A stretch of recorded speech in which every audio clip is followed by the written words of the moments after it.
अस्सलाम वालेकुम। 9th class. आज हम अपने चैप्टर नंबर 4 से स्टार्ट करेंगे, स्ट्रक्चर ऑफ मॉलिक्यूल। सबसे पहले इंट्रोडक्शन है। इंट्रोडक्शन में वो कहता है कि हमारी जो सराउंडिंग्स हैं, जैसे कि एयर होगी, अर्थ क्रस्ट होगी और वाटर होगी और different material which is present around us, वो तमाम की तमाम चीज़ें जो हैं वो मैटर से मिलकर बनी हैं। हमें पता है मैटर क्या होता है। Matter is something which have some mass and occupy some space known as matter. इसमें गैसेज हैं, इसमें सॉलिड है, लिक्विड है, ऑल आर मैटर। ये मैटर किस तरह बनाता है? They are made up of atom. Matter जितना भी दुनिया में पाया जाता है वो सारे का सारा जो है वो एटम से मिलके बना है। और किस तरह एटम से मिलके बना है? एटम, डिफरेंट एटम और सिमिलर एटम कंबाइन करते हैं और कंबाइन करके क्या बनाते हैं? ये कंबाइन करके मॉलिक्यूल बनाते हैं। अब यही molecule appear in different state of matter around us, solid, liquid and gases.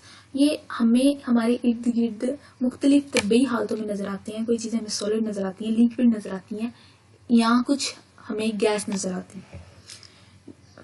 Molecules, अब कैसे मैटर बनता है? मॉलिक्यूल दूसरे मॉलिक्यूल्स के साथ मिलता है, जुड़ता है, बाइंड करता है, और ये बाइंड करता है केमिकल फोर्स या केमिकल बॉन्ड की वजह से। पानी की बात करते हैं। पानी के अंदर दो डिफरेंट तरह के मॉलिक्यूल हैं, ऑक्सीजन और हाइड्रोजन। ये मॉलिक्यूल एक फोर्स के जरिए आपस में, एक बॉन्ड के जरिए आपस में जुड़े और उन्होंने पानी के मॉलिक्यूल्स बनाए हैं, which is liquid. So next, why do atom form chemical bond? सवाल ये पैदा होता है कि एटम केमिकल बॉन्ड क्यों बनाता है? दुनिया में जो जितनी भी चीज़ें हैं वो सारी की सारी स्टेबल होना चाहती हैं, तो एटम भी केमिकल बॉन्ड इसलिए बनाता है टू बिकम मोर स्टेबल, कि वो भी ज़्यादा से ज़्यादा स्टेबल हो सके। अब स्टेबल किस तरह हो सकेगा? By attaining electronic configuration of noble gases. अगर वो नोबल गैसेस की इलेक्ट्रॉनिक कन्फिगरेशन अटेन कर लेता है, अचीव कर लेता है, तो वो स्टेबल हो जाएगा। नोबल गैसेस पीरियोडिक टेबल के वो वाहिद गैसेस हैं जिनके वैलेंस शेल्स कम्प्लीटली फिल्ड हैं। इस वजह से जितने भी पीरियोडिक टेबल के बाकी एलिमेंट हैं वो भी अपने वैलेंस शेल को फिल करना चाहते हैं और नोबल गैसेस की तरह ही स्टेबिलिटी अटेन करना चाहते हैं। Noble gas do have 2 or 8 electron in their valence shell. Having 2 or 8 electron in their valence shell is a sign of stability. अब नोबल गैसेस कैसे स्टेबल है? उनके वैलेंस शेल में या तो 2 इलेक्ट्रॉन है या 8 इलेक्ट्रॉन है।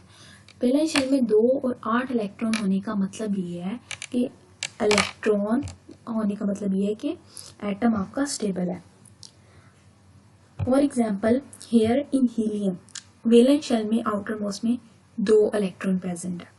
ये बाकी नियोन, आर्गोन, क्रिप्टॉन, इनके जो वैलेंस यानी आउटर मोस्ट शेल है, इनके अंदर 8 इलेक्ट्रॉन प्रेजेंट है, 2 और 8। ऐसे एटम जिनमें आउटर मोस्ट वैलेंस शेल में 2 इलेक्ट्रॉन पाए जाएं, उनको कहते हैं कि they are following the duplet rule because they have 2 electrons. और जिन एलिमेंट्स के आउटर मोस्ट में 8 इलेक्ट्रॉन पाए जाएं, उनको कहते हैं they are following the octet rule, कि उनके आउटर मोस्ट में 8 है। ऑक्टा का वर्ड जो है वो 8 से निकला है। नेक्स्ट चलें। Example, helium has 2 electron in their valence shell and the rest of the noble gases have 8 electron in their valence shell. Example given, neon, argon, krypton. Attaining 2 electron in the valence shell is called duplet rule. 2 electron अगर valence shell में है तो वो duplet rule है। और attaining 8 electron in the valence shell is called octet rule. और अगर element उसके वैलेंस शेल के अंदर वो 8 इलेक्ट्रॉन अटेन करता है, अपने वैलेंस शेल के अंदर किसी भी तरीके से 8 इलेक्ट्रॉन लाता है, तो they are following the octet rule. Now what is the difference between the noble gases and other elements? क्यों बाकी के एलिमेंट्स नोबल गैसेस की तरह होना चाहते हैं, देखते हैं। नोबल गैसेस में valence shell is completely filled. इनके जो आउटर मोस्ट शेल है वो मुकम्मल तौर पर बड़े हुए हैं। And so they do not gain, lose और share electron.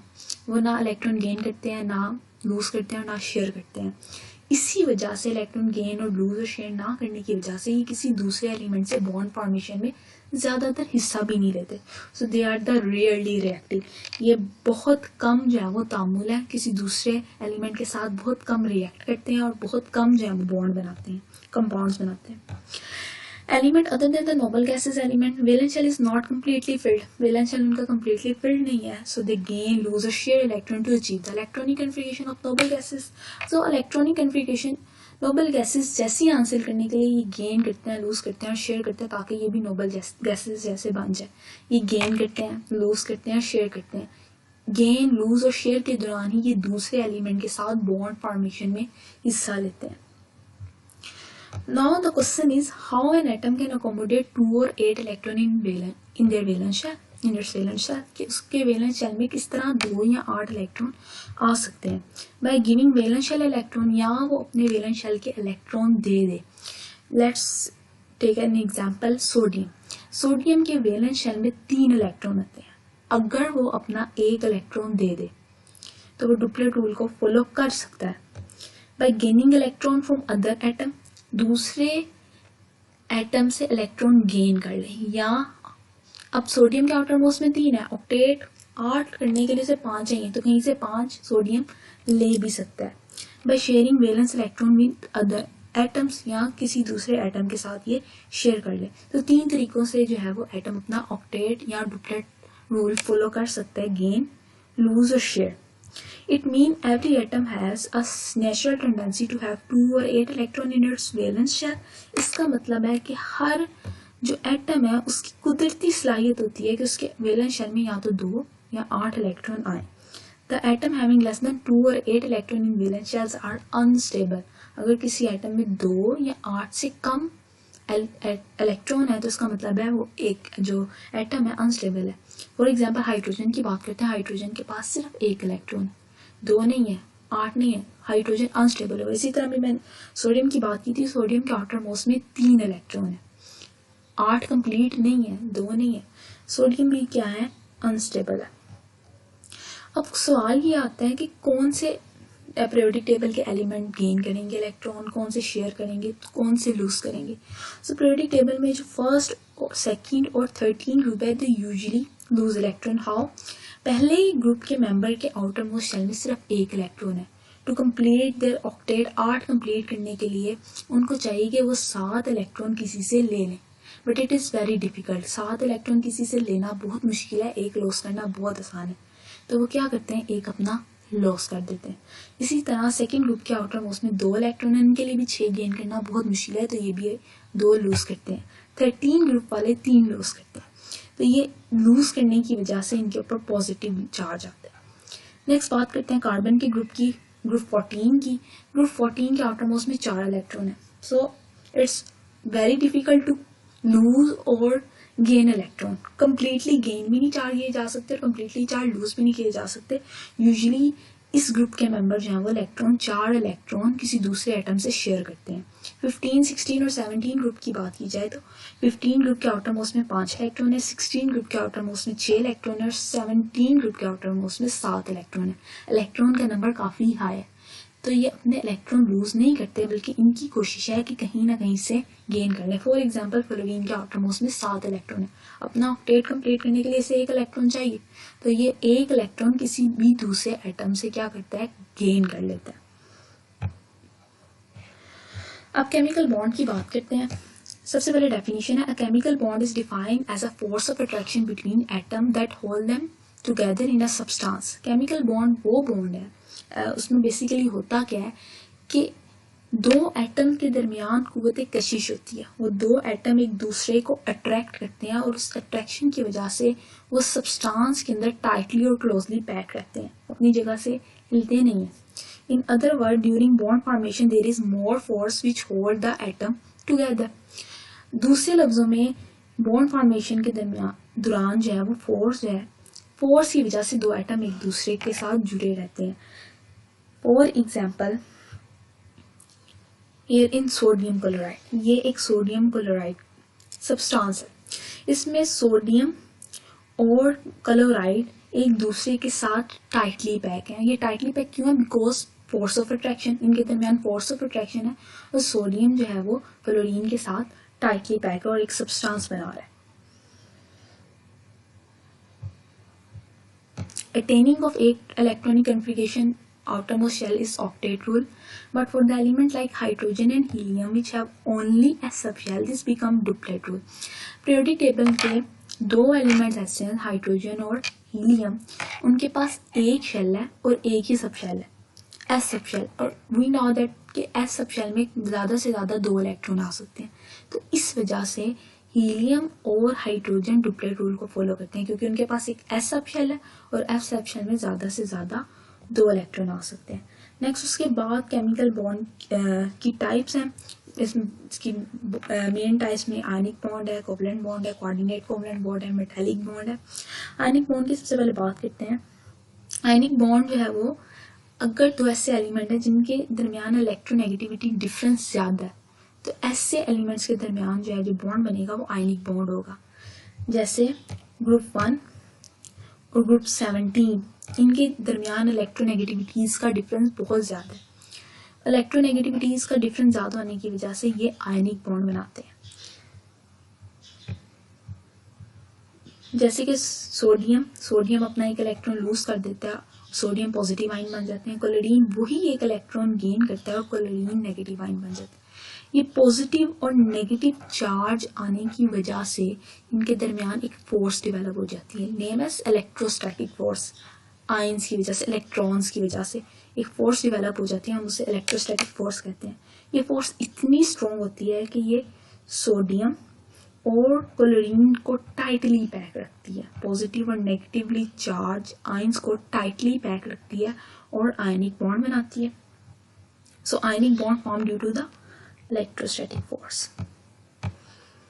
Next is covalent bond. Covalent bond उन एलिमेंट्स के दरमियान बनता है जिनमें कंपैरेबल इलेक्ट्रोनेगेटिविटीज का डिफरेंस इतना ना हो। कंपैरेबल इलेक्ट्रोनेगेटिविटीज मतलब पास, जैसे कि bond between the metals and bond between the non metals. अगर दो मेटल्स के दरमियान बॉन्ड बनेगा तो वो कोवलेंट होगा। ये दो मेटल्स हैं, करीब करीब इनके दरमियान इलेक्ट्रोनेगेटिविटीज का डिफरेंस भी इतना ज़्यादा नहीं है, तो इन मेटल्स के दरमियान मेटल बॉन्ड होगा वो कोवलेंट होगा।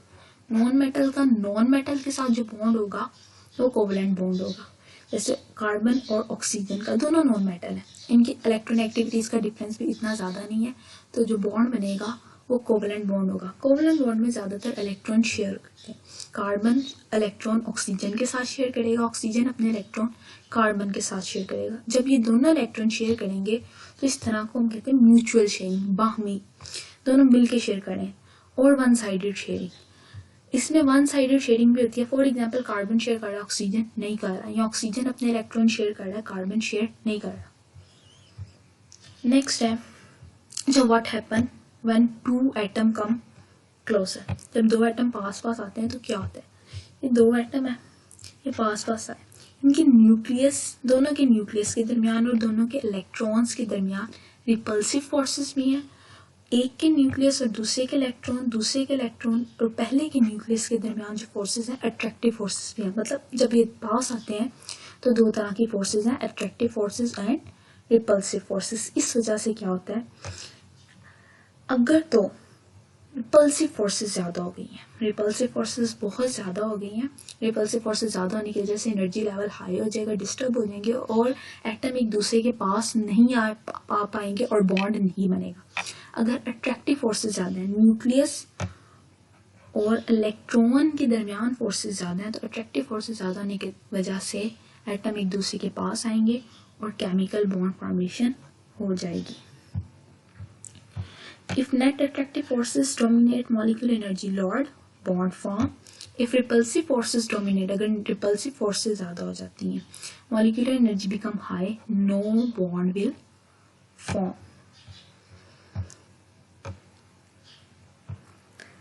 Next मैंने हाईलाइट कर दी, ये सबसे पहले केमिकल बॉन्ड की डेफिनेशन है। The force responsible for binding the atom together in a molecules are called chemical force और केमिकल बॉन्ड।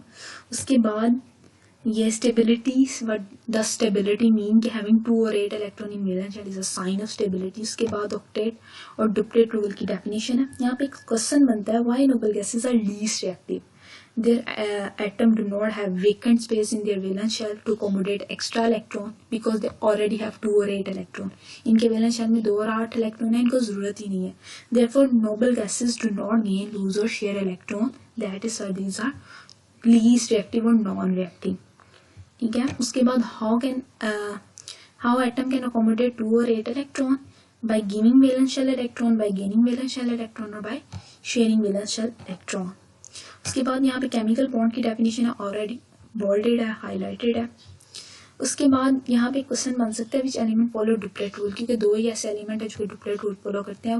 वजह भी बता दी, क्योंकि इनके पास एक ही शेल और एक सब शेल है, एस सब शेल। एस सब शेल के अंदर मैक्सिमम 2 इलेक्ट्रॉन आ सकते हैं, इस वजह से हाइड्रोजन और हीलियम डुप्लेट रूल फॉलो करते हैं, बाकी सारे के सारे एलिमेंट ऑक्टेट रूल फॉलो करते हैं।